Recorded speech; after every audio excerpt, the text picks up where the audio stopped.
नमस्कार प्यारे साथियों। जैसा कि आज हम पढ़ने वाले हैं करंट अफेयर 2024 के क्वेश्चन को करने वाले हैं जो इम्पोर्टेंट हैं, जो सभी परीक्षाओं में पूछे जाते हैं। तो आइए शुरू करते हैं। आपका पहला प्रश्न है, ग्लोबल जेंडर गैप इंडेक्स 2024 में भारत की रैंक क्या है? तो आपका पहला ऑप्शन है ए 120, बी 123, सी 127, डी 129। तो आपका सही आंसर हो जाएगा डी 129।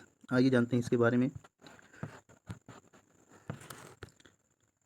विश्व आर्थिक मंच WIF ने हाल ही में global gender gap index 2024 report पेश की है। पिछले साल की तुलना में भारत इस साल 2 स्थान नीचे खिसक कर 129वें स्थान पर आ गया है। तीसरा आपका है, पिछले एक दशक से पहले स्थान पर रहने वाला आइसलैंड ने इस साल भी अपना पहला स्थान बरकरार रखा है। चौथा फैक्ट है, भारत के पड़ोसी देशों की बात करें तो भारत से पहले बांग्लादेश 99 स्थान, नेपाल 111 स्थान, श्रीलंका 125 स्थान और भूटान 124 स्थान का हासिल किया है। वहीं पर बात करें पाकिस्तान की तो 145वां स्थान हासिल किया। आइए दूसरे क्वेश्चन पे चलते हैं। आपका दूसरा क्वेश्चन है, पेमा खांडू ने किस राज्य के मुख्यमंत्री के तौर पर शपथ ली है? तो आपका सही आंसर हो जाएगा, आपके ऑप्शन है अरुणाचल प्रदेश, मेघालय, सिक्किम, त्रिपुरा। तो आप इसका आंसर देंगे तो आपका सही आंसर हो जाएगा अरुणाचल प्रदेश। आइए इनके हम फैक्ट देख लेते हैं। पेमा खांडू ने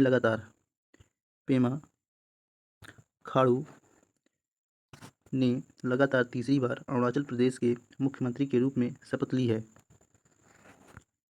उन्हें हाल ही में भारतीय जनता पार्टी के विधायक दल का नेता चुना गया था। एक समारोह में राज्यपाल लेफ्टिनेंट जनरल सेवा नेतृत्व KT पटनायक ने उन्हें शपथ दिलाई है। अगला फैक्ट है, खांडू के साथ 10 अन्य मंत्री भी शपथ ली है। आपका तीसरा क्वेश्चन है,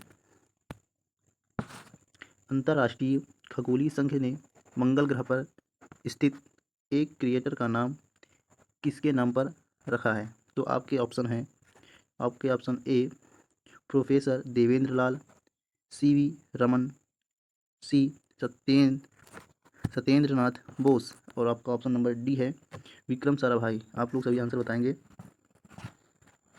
आइए देखते हैं आंसर। इसका आंसर है बताएंगे सभी लोग। तो इसका आंसर है ए प्रोफेसर देवेंद्र लाल। आइए इनका हम फैक्ट देख लेते हैं। हाल ही में अंतर्राष्ट्रीय खगोलीय संघ IAU ने मंगल ग्रह पर थारिस ज्वालामुखी क्षेत्र के भीतर स्थित 3 नए क्रिएटरों को भारत के विज्ञान समुदाय और भारतीय स्थानों के नाम पर रखा है। आइए जानते हैं भारतीय स्थानों के नाम पर रखा है जिसे। तो आपका पहला है, सबसे बड़े क्रिएटर का नाम देवेंद्र लाल के नाम पर लाल क्रिएटर रखा गया है। वहीं मुरसाना क्रिएटर का नाम भारत के उत्तर प्रदेश के मुरसाना शहर से लिया गया है। और तीसरा है, जबकि हिल्सा क्रिएटर का नाम भारत के बिहार के हिल्सा शहर के नाम पर रखा गया है। तो आइए आपका अगला क्वेश्चन है 4, हाल ही में किसके द्वारा कंटेनर पोर्ट परफॉर्मेंस इंडेक्स जारी किया गया है? तो आपके 4 ऑप्शन दिए गए हैं, आप लोग आंसर बताएंगे। आपका पहला ऑप्शन है World Economic Forum, B World Bank, C UNESCO, D इनमें से कोई नहीं। तो आपका सही आंसर है वर्ल्ड बैंक। आइए इनके फैक्ट भी देख लेते हैं। विश्व बैंक ने हाल ही में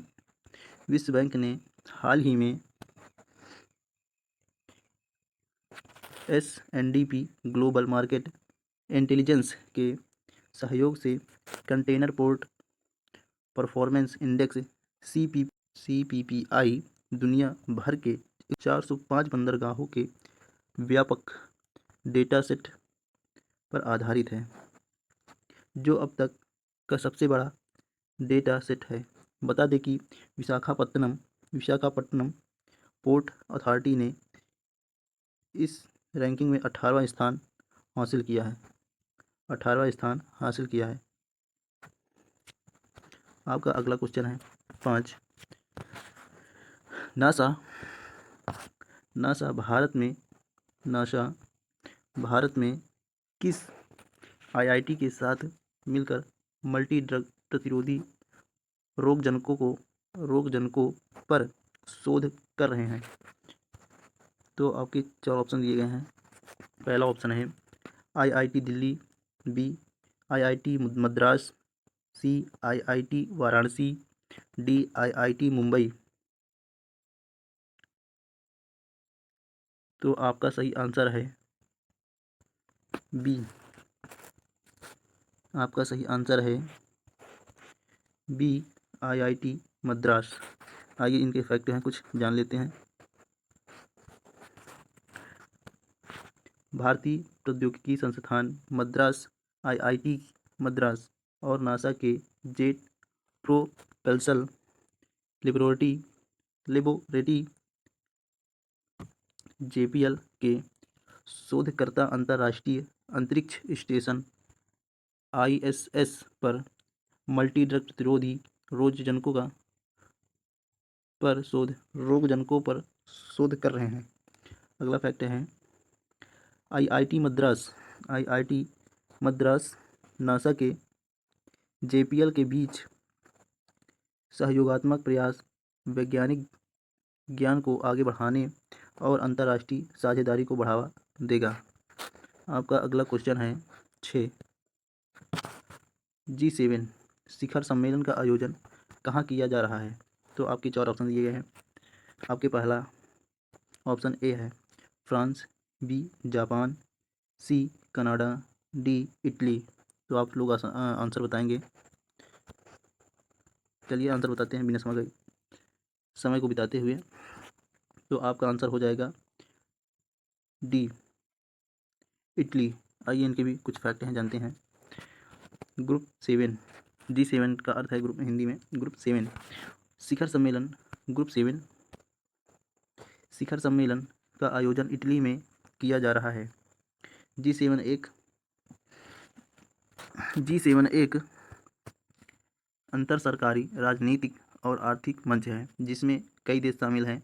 आइए उनके हम नाम जान लेते हैं, जिसमें France, Germany, Italy, Japan, United kingdom और संयुक्त राज्य अमेरिका शामिल है।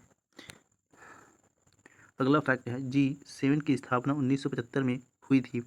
1990 के दशक के अंत में G8 बनाकर रूस को इसमें शामिल किया गया था। अगला है लेकिन क्रीमिया पर कब्जे के बाद 2014 में इसे निलंबित कर दिया गया। आइए अगला क्वेश्चन है देख लेते हैं 7 नंबर।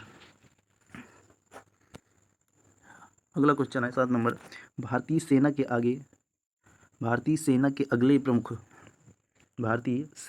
अगले प्रमुख के रूप में किसे नामित किया गया है? तो आपके ऑप्शन हैं ए मनोज पांडे, बी अखिल चौहान, सी हरप्रीत सिंह, डी उपेंद्र द्विवेदी। तो आपका सही आंसर हो जाएगा डी उपेंद्र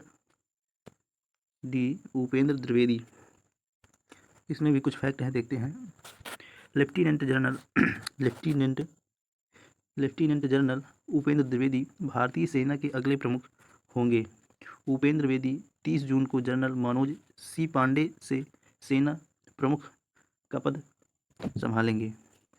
सैनिक स्कूल रीवा के पूर्व छात्र लेफ्टिनेंट जनरल द्विवेदी को 18 दिसंबर 1984 को 18 जम्मू कश्मीर और राइफल्स में नियुक्त किया गया था। अगला है लेफ्टिनेंट जनरल द्विवेदी ने सेना मुख्यालय में उप प्रमुख के रूप में भी काम किया है और हिमाचल प्रदेश में 9वीं कोर का नेतृत्व भी किया है। आपका अगला क्वेश्चन है 8। ओडिशा के नए मुख्यमंत्री के रूप में किसने शपथ ली है? तो आपका ऑप्शन है धर्मेंद्र प्रधान, बी मोहन चरण मांझी, सी नवीन पटनायक, डी सुब्रमण्यम जयशंकर। तो आपके बी मोहन चरण मांझी। आइए इनका भी फैक्ट देखते हैं। मोहन चरण मांझी क्या हो गया? वही भाई साहब। आइए देखते हैं। मोहन चरण मांझी ने ओडिशा के 15वें मुख्यमंत्री के तौर पर शपथ ली है। अगला है, ओडिशा विधानसभा चुनाव में बीजेपी ने 78 सीटों पर जीत दर्ज कर 24 साल बाद सत्ता में लौटी है। वह 4 बार विधायक रह चुके हैं। इसकी बात चल रही है यहाँ पर मोहन चरण मांझी की। वह 4 बार विधायक रह चुके हैं और अनुसूचित जाति से आते हैं। किससे आते हैं? अनुसूचित जाति से आते हैं। वहीं कनकवर्धन सिंह देव और पार्वती परिदा उप मुख्यमंत्री के तौर पर शपथ ली है। आपका अगला क्वेश्चन है 9। आंध्र प्रदेश के नए मुख्यमंत्री के रूप में शपथ ली है। तो आपके ऑप्शन है ए चंद्रबाबू नायडू, बी पवन कल्याण, सी नारा लोकेश, डी राजा। तो आप लोग सही आंसर बताएंगे।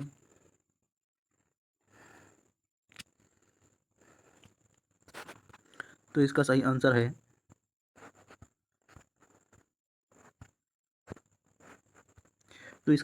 है चंद्रबाबू नायडू। आइए आगे देखते हैं। तेलुगु देशम पार्टी टीडीपी प्रमुख एन चंद्रबाबू नायडू ने अपने चौथे कार्यकाल के आंध्र प्रदेश के मुख्यमंत्री के रूप में शपथ ली है। वहीं जनसेवा पार्टी के अध्यक्ष पवन कल्याण उप मुख्यमंत्री के रूप में शपथ ली है।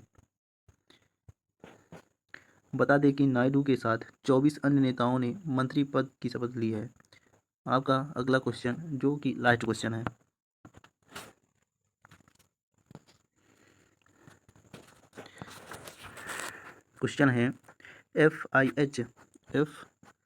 FIH हॉकी पुरुष जूनियर विश्व कप 2025 का आयोजन किस देश में किया जाएगा?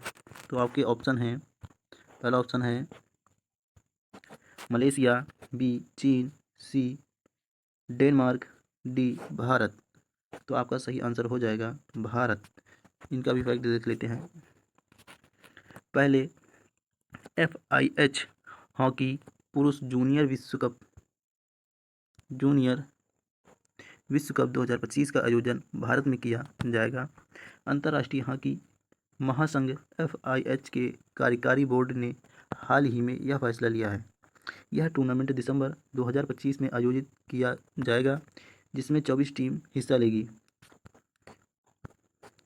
हॉकी इंडिया के अध्यक्ष डॉक्टर दिलीप तिर्की ने इस पर खुशी जाहिर की है। अगर आपको इसी तरह करंट अफेयर पढ़ने हैं तो हमारे यूट्यूब चैनल को लाइक एंड सब्सक्राइब जरूर करें और अपने दोस्तों के पास शेयर जरूर करें। धन्यवाद।